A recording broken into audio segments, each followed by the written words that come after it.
Bloomberg Women Mean Business. I'm Fatima Karan. Today we're going to talk about a nagging theme we've seen explode time and time again, especially after Indra Nooyi later on had said that women just can't have it all. We're also taking all of that just a step forward and discussing the pursuit of so-called perfection. Joining me today on Bloomberg Women Mean Business is Miss Ameera Shah. She's the CEO and Managing Director of Metropolis Healthcare. Perfect. Ms. Shah, I'm going to come to you on this. What does having it all or being Wonder Woman or being perfect, if someone talks to you about that concept, what really comes to mind? I think there's a big difference in pursuing perfection and there's a big difference in pursuing excellence. And I think the latter is something that I aspire to and I try to live in my own life. Because I think at the end of the day, the freedom of choice, and if we say that we're empowered, independent women, then that's what it means to me, is to have the choice and the freedom to be able to explore any option I want, any dream I want, and to make it a reality. And if we want to do those things, then I think the goal has to be to pursue excellence. And I think having it all really is a creation or a perception put by society on us, which itself is an antithesis to having options and freedom.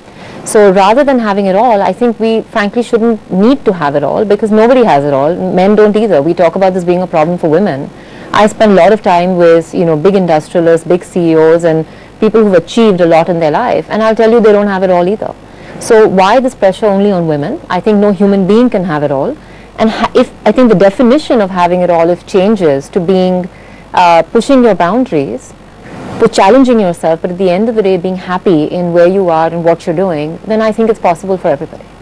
Ms. Shah, you, again, I go back to you as a corporate leader, as a person who's also been sort of speaking to employees within your own firm about, the kind of goals they should have, the sort of pursuit they should have, the career maps they should have. What are some of those messages that you send out in terms of goals that women should have in this day and age? To me, it's really two things. It's a lot of this is about identity, and for each person, it's about what, if I was to say, let me write down, a bunch of adjectives that describe me, what's going to be the first word that comes to my mind? And a few years ago, when I wrote this list, the first word that came to my mind was female entrepreneur. And I'll tell you today, that's not the case, because a few years ago, that was such a huge part of my identity that if I wasn't fantastic at what I did, I wasn't a perfectionist and everything wasn't right because, even though I don't have children, to be honest, producing a company and nurturing it is in a lot of ways like having, offspring. Because it becomes so personal and so emotional that every failure of your organization is yours, every success is yours. It's very similar. And I think somewhere along the way, you constantly get compared with your competitors, you get compared with what you're not doing right, what you're not doing wrong. So I think to me, it's about not limiting your identity to any one facet of life alone. I think all of us here are not only mothers, we're not only entrepreneurs, we're not only any one thing, we're not only journalists. We've got many aspects and many facets to our life, and I think we have to celebrate all of them. And I think when we start allocating our attention and our own identity in our own minds to different things, you don't need to then be the best in every situation and every aspect of your life. So that's one point. I think the second would be really that to me, a lot of this comes down to how we're really reared as women. I think as women from a very young age, there's a constant question put to you. Are you sure? Are you capable? Can you really do this? Is it not too much for you? As a woman, this will be a problem for you. So constantly we're made to question ourselves. We're made to ask, am I capable enough? Am I good enough? And we get into the cycle of constantly judging ourselves very harshly on everything we do. Am I a good enough mother? Am I a good enough leader? And I think with these questions comes a lack of confidence. And the minute there's a lack of confidence in our systems, we're actually not able to figure out what our own voice is and who we want to be.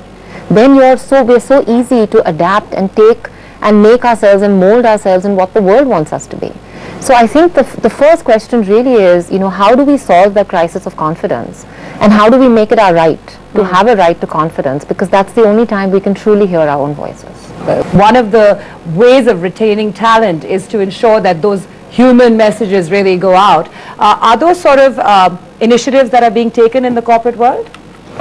Again, I think the corporate world is, obviously got a multi sort of bag of different kinds of companies. I think in more of the multinational companies and some of the more progressive Indian firms, I think it is. There's a lot of sort of reach out happening to female employees. I mean, at my company at Metropolis, we've got almost 55% of my staff is actually female.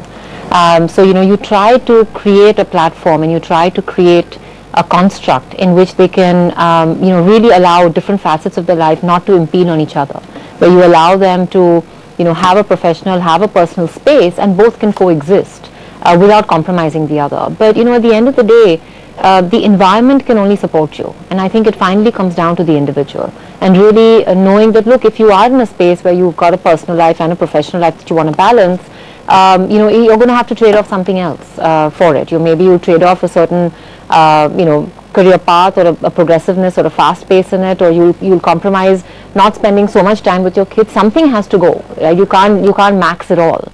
And I think it comes back to your choosing as to what you want to let go at that point, and being comfortable with your decision. What I see mostly with a lot of women is constant regret.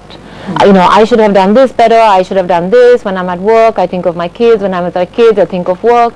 Make your choices, live by them. I'm sure it's not easy. I don't have children. I can't speak on behalf of that.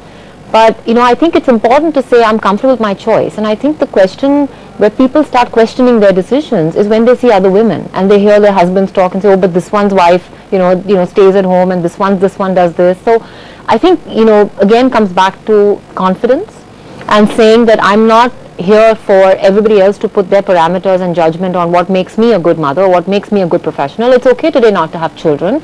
It's okay to be married and decide not to have offspring. It's okay to have offspring and not work. Everything's okay. What's your choice? And are you comfortable in your choice? And to me, that's what it boils down to. Ms. Shah, you've sort of compared sort of raising a company, going into your leadership role, the same as sort of bringing up a child. It's your baby at the same time. So would you agree that you should be ready to take those risks and also be ready to sort of not let other people judge you in the kind of mistakes you've made? Absolutely. Otherwise, you can't evolve, right? I mean, as a company, when you start off with 5 people and you're the whole and soul of it, which is what it is like when you've got a newborn baby at home, you can do things exactly the way you want, and you can, be as perfect as you want. But the minute you come to a larger size, I've got, 3,500 people today. If I don't rely on a battery of senior executives in my company who are going to do things differently from the way I am, some probably better, some not as good, there's no way you can evolve. And to me, it's you've got to be able to let go, and exactly as Shruti said, let people do things their way, because there is no one path that's the only right way. And I think that's true for in any such situation. The only other point I'd like to make is that I think while parents take on this new role and responsibility of being role models to their children when they're born, and they want to be these perfect role models to them, understandably, I think we always have to realize that we can only be good role models when we're actually practicing what we preach. And too often I see, a lot of parents will say, I want my kid to be X, I want my kid to be Y, I want my girl child to be really independent and really this and really that. But what she's seeing at home in the interaction sometimes between mother and father is mother doesn't have an equal voice. So it's not a question of who does the chores and who does that. The question is, do you have an equal respect in the relationship? Do you have an equal voice in the relationship? To me, that's what an equal partnership means. And I think the children will only emulate what they see at home from their parents and their dynamic and who they are as individuals. So I think we need to work on ourselves parallelly while we're trying to mold our children. Okay, so it's work in progress, and at the same time, I think all of us really need to learn how not to be as harsh as we possibly are, because the amount of damage we do to ourselves it has long-term ramifications. Ladies, thank you very much for having joined me on Bloomberg Women Mean Business. Programming continues on the channel.